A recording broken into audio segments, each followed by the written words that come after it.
Bismillahirrahmanirrahim. Assalamualaikum warahmatullahi wabarakatuh. Perkenalkan, nama saya Ulfa, NIM 2120238861080446, jurusan PAI Virtual. Adapun materi yang saya jelaskan itu tentang hakikat, fungsi, manfaat media dan sumber belajar. Yang pertama, pengertian media pembelajaran. Media berasal dari bahasa lain, merupakan bentuk jamak dari medium. Secara harfiah berarti perantara atau pengantaran. Banyak batasan yang diberikan tentang pengertian media. Menurut ICT, sebagai dikutip Ari S. Sudirman 2016 halaman 6, membatasi media sebagai informasi.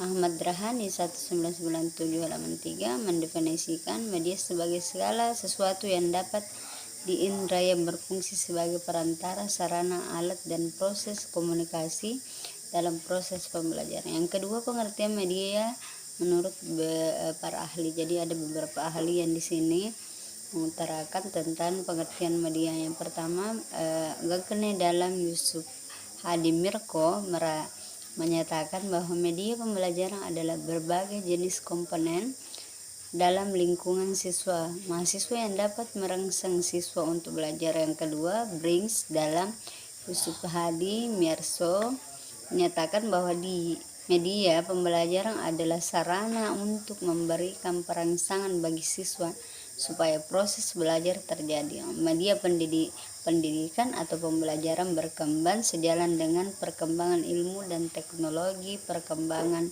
dari media visual, audio, televisi, komputer, hingga teknologi modern yang lainnya. Selanjutnya itu sumber belajar. Menurut ICT 197, sumber belajar berbagai semua sumber data manusia dan barang yang dapat dipakai oleh pelajar sebagai suatu sumber sendiri atau dalam kombinasi untuk memperlancar belajar. Manfaat sumber belajar terbagi menjadi dua. Yang pertama, sumber belajar yang didesain.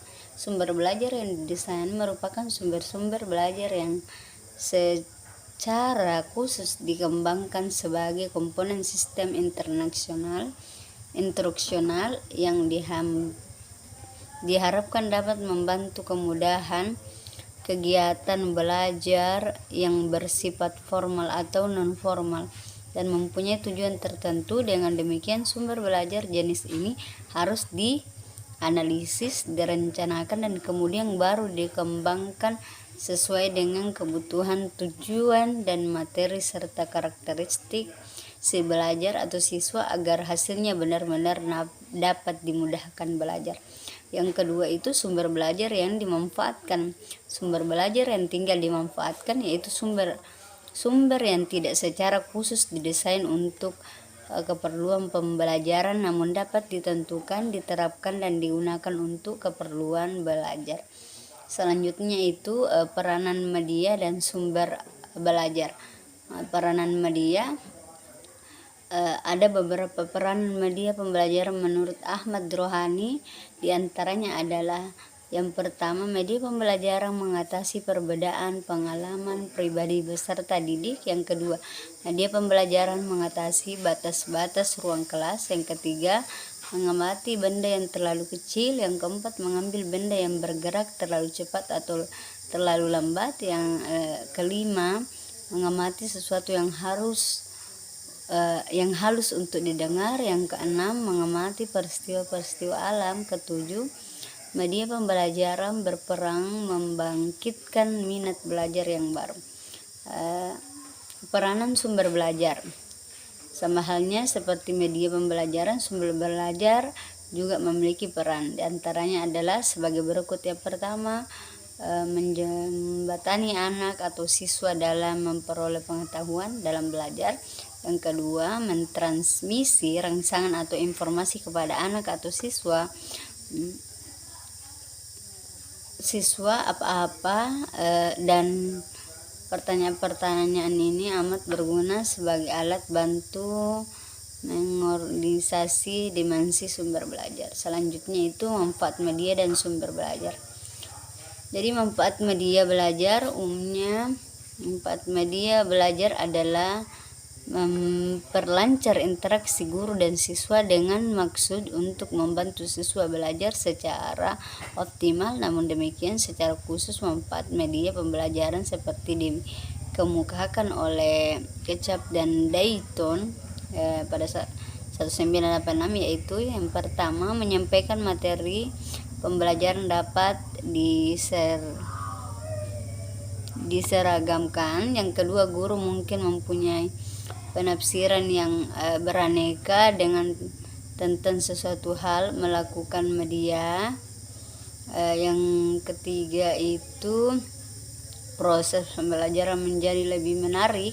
Yang keempat, media dapat menyampaikan informasi yang dapat didengar atau audio dan dapat dilihat atau visual, sehingga dapat mendeskripsikan prinsip, konsep, proses maupun prosedur yang bersifat abstrak dan untuk lengkap menjadi lebih jelas dan lengkap.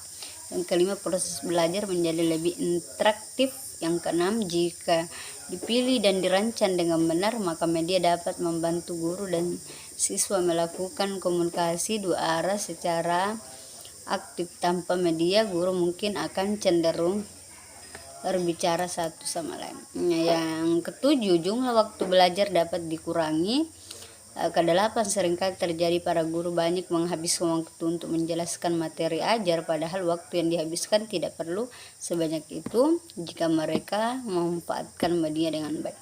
Yang kesembilan, kualitas belajar siswa dapat lebih ditingkatkan. Yang kesepuluh, menggunakan media tidak hanya membuat proses pembelajaran lebih efisien, tetapi juga membantu siswa menyerap materi ajar secara lebih mendalam dan utuh. Yang ke-11, proses pembelajaran dapat terjadi di mana saja dan kapan saja. Ke-12, media pembelajaran dapat dirancang sedemikian rupa sehingga siswa dapat belajar di mana saja dan kapan saja mereka mau, tanpa bergantung pada keberadaan guru. Ke-13, sikap positif siswa terhadap proses belajar dapat ditingkatkan. Ke-14, dengan media proses pembelajaran menjadi lebih mudah. Hal ini dapat meningkatkan kecintaan dan apresiasi siswa pada ilmu pengetahuan dan proses pencarian ilmu. Ke-15 itu peran guru dapat berubah ke arah yang lebih positif dan produktif. Ke-16, dengan media guru tidak perlu mengulang-ulang penjelasan, namun justru dapat mengurangi penjelasan verbal atau lisan, sedangkan guru dapat memberikan perhatian lebih banyak kepada aspek pemberian motivasi, perhatian, bimbingan, dan sebagainya. Bagian B itu manfaat sumber belajar. Jadi manfaatnya itu banyak. Yang pertama, meningkatkan produktivitas pembelajaran dengan jalan. Bagian A itu mempercepat laju belajar dan membantu guru untuk menggunakan waktu secara lebih baik. Dan bagian B, mengurangi beban guru dalam menyajikan informasi sehingga dapat lebih banyak membina dan mengembangkan gairah. Yang kedua, memberikan kemungkinan pembelajaran yang sifatnya lebih individual dengan cara bagian A, mengurangi kontrol guru yang kaku dan tradisional, dan bagian B, memberikan kesempatan bagi siswa untuk berkembang sesuai dengan kemampuannya.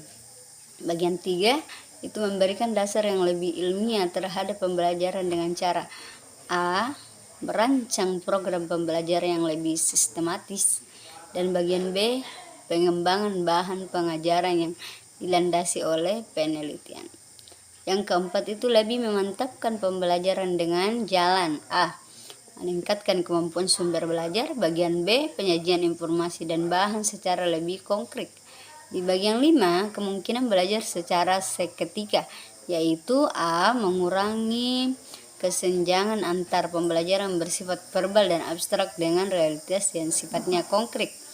Bagian B, memberikan pengetahuan yang sifat langsung. Bagian 6, memungkinkan penyajian pembelajaran yang lebih luas dengan menyajikan informasi yang mampu menembus batas geografis. Itulah materi yang bisa saya sampaikan. Cukup sekian dan terima kasih. Semoga bermanfaat untuk kita semua. Saya akhiri. Wassalamualaikum warahmatullahi wabarakatuh.